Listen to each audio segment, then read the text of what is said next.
Thank you very much. The next is Toi Otautahi, Strategy for Arts and Creativity in Otautahi Christchurch.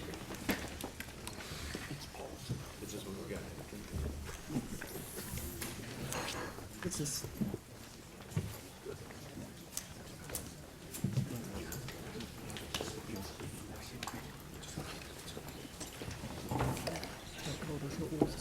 look, again, we've got a cross-city approach. So on this occasion, I'll invite staff to present the report and invite others to speak, and then I'll open it up to questions. Thank you. Thank you, Intended. I'd like to, before I start, introduce Leighton Evans, Chief Executive of Rata Foundation, who's one of the partner agencies for this co-creative strategy, and Garth Galloway, a board member of Creative NZ, and we've got a number of other members from that help to develop the strategy as we go through. I can see the Chief Executive of Creative New Zealand sitting there. And Yes, yeah. Pass on. So as we go through, I guess early in 2018, Council began collaborating with a range of agencies and sector stakeholders to begin the drafting of a new arts strategy for the city. And I guess as we go through, the strategy partner statement talks about Toi Otautahi being the first for the arts in New Zealand. It's a new kind of partnership strategy, developed collaboratively with the arts sector and major funding, advocacy and development agencies. The aim of the strategy is to elevate the arts and creativity in Christchurch and Banks Peninsula by harnessing and building on the energy, passion and innovative spirit of the community. The strategy recognises the significant impact of events in the city and the role the arts and the creative sector play in healing, connecting communities, finding innovative solutions and a range of issues. In terms of this strategy, in terms of it's focused on creating an environment where creative people want to live, work and produce work. It will be a living document that will evolve with the sector and with the wider community as we test ideas and sharpen our focus over time. I guess the key part about this is in terms of this is a co-created strategy. This isn't a council strategy. We have partner agencies and the sector's really been involved in the development of this. In terms of to the point where Creative NZ and Rata Foundation and Christchurch NZ will consider Toi Otautahi and endorsing it in early August and September. I mean, Christchurch City Council, we continue to invest over $800,000 in the through the strengthening communities and the discretionary response funds, in addition to in terms of other contestable funding that the council has. In terms of, and recently there was some great news from both Creative NZ in terms of their investment in Christchurch. Do you want to talk in terms of which was around, you know, they're investing an additional 8.7% in 2020 in Christchurch, another $220,000. So, you know, from 2.6 million to 2.8 million, which is fantastic. But in terms of we're also in discussions with Rata Foundation, Creative NZ, and the Christchurch City Council about how we can do more with the resources we have, and we're really working hard to make that happen. Resourcing the strategy going forward, I mean, we're collectively committed to delivering the strategy, in terms of we will work hard together in terms to utilise existing resources and to make sure that we can achieve our collective ambitions as we work through that. I'll table the report as read and happy to take any questions as we work through, but this is a fantastic piece of work that's been going on since 2018, and this is a real first for the arts sector in New Zealand. thank you very much. And I don't know whether any of the others would like to say a couple of words at the intro. Oh, I would if I could. Thank you. Yes. Thank you, Mayor. Ngā mihi nui kia koutou, called Leighton Evans aho. Look, one of the things that I see around the funding network, so between Creative New Zealand Council and ourselves at Rata, we invest the majority of the public money. We invest around about $2 million a year into the arts sector. And one of the things that we're seeing is the need for lined up and joined up funding and strategies. The applications that you'll see, no doubt, around the council table are similar to the ones that we see. And so this strategy allows us to start aligning that funding and aligning our resourcing behind some common work. And I want to acknowledge the work that Kitty, Nigel and Mary have done in getting us to the table today. And I suppose I see this strategy, you know, we often talk about all paddling in the same direction, and I see that this strategy is the walker in which we're all paddling. So for me, it's around how do we have that collaborative, joined up approach, and we're excited about seeing where this goes to today, and my board will see it in a week's time. Thank you. And I think from Creative New Zealand's point of view, I endorse exactly what's been said, Mayor, and I listened to the Deputy Mayor's comments on the previous paper talking about an all-of-city approach, and this is an all-of-city approach with Creative New Zealand and, of course, with Rata as well. And I think strength in numbers, a joint approach, the benefit of the arts are well known throughout our society. All good modern cities have a vibrant arts practice, and Christchurch should be at the forefront of that. And if we have the council leading with us, we'll get a much better result. Yeah. I mean, I wouldn't mind you commenting on that, because you know we're a city that's still in recovery from the earthquakes and still reeling from the impacts of the 15th of March. But can you just tease out the centrality of the role of the arts in terms of helping the healing in a post-disaster or post-event crisis environment? Yeah, so I'll probably just give you an example. Rata has the span around Nelson and Marlborough as well, and unfortunately over a number of years we've seen a series of negative tragedies in those communities. One of the things that's really important in any restoring process is that creating community cohesion, and the arts is a method in which that happens. We see it happen predominantly in two spaces, one in the arts and one in the sporting sector, and so those sectors are really critical to be able to help that healing process and build communities that are strong and vibrant. So that's from our experience as a funder, not only here but also at Nelson and Marlborough. So that aligns with one of our strategic directions, which is the connected communities and active participation of citizens. And Creative New Zealand's done a fair amount of work in terms of analysing the benefits to wellbeing through the arts. There's a well-known link, and it's an accepted link now, that societies that flourish and are higher in well-being have good contributions in the arts. And there are studies overseas that show it as well. And there's also a connection with the magnet city as well, so talent attracts more talent. Absolutely. Yeah. It's contagious. Yes, it is contagious. That's probably not the word I'd use, but it's great, you know, because that's the hook for it. Yanni and then Vicky. Thank you, and you know, welcome the joint approach.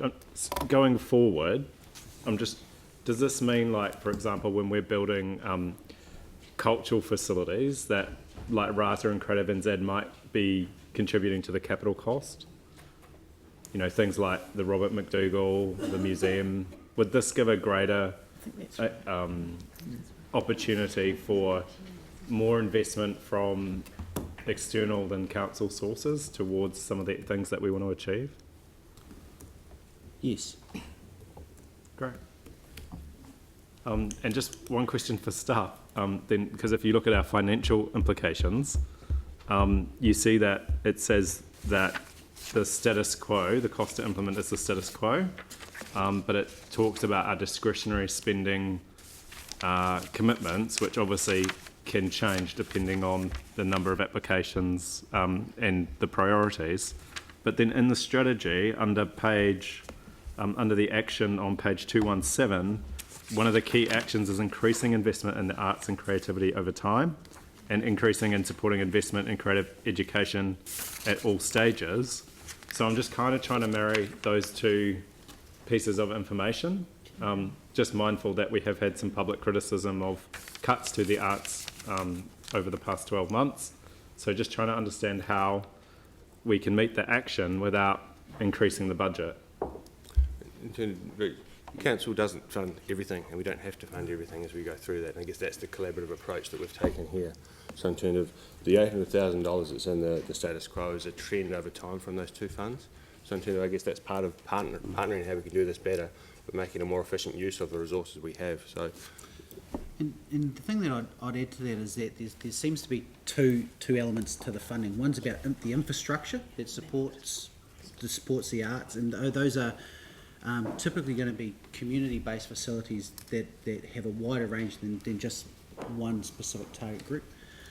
And and then there's the arts organisations themselves. And I think it's important that when you think about the funding that you're contributing, that infrastructure is a community piece of infrastructure where arts can be a lot more targeted. So for us, we look at those two funding pools differently.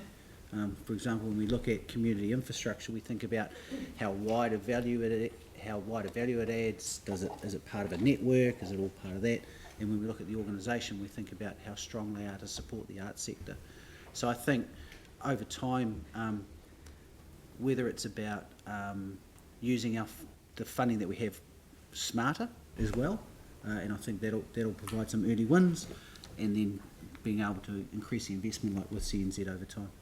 So we're looking at CNZ for the increased investment. And no, we're looking at, we would say on behalf of CNZ that we want to see all parties increasing their investment in the arts. It's not a matter of one organisation doing all of the investment. It's a matter of a joint approach, and we favour increased investment by everybody. Right, okay. I guess, so we adopt this today.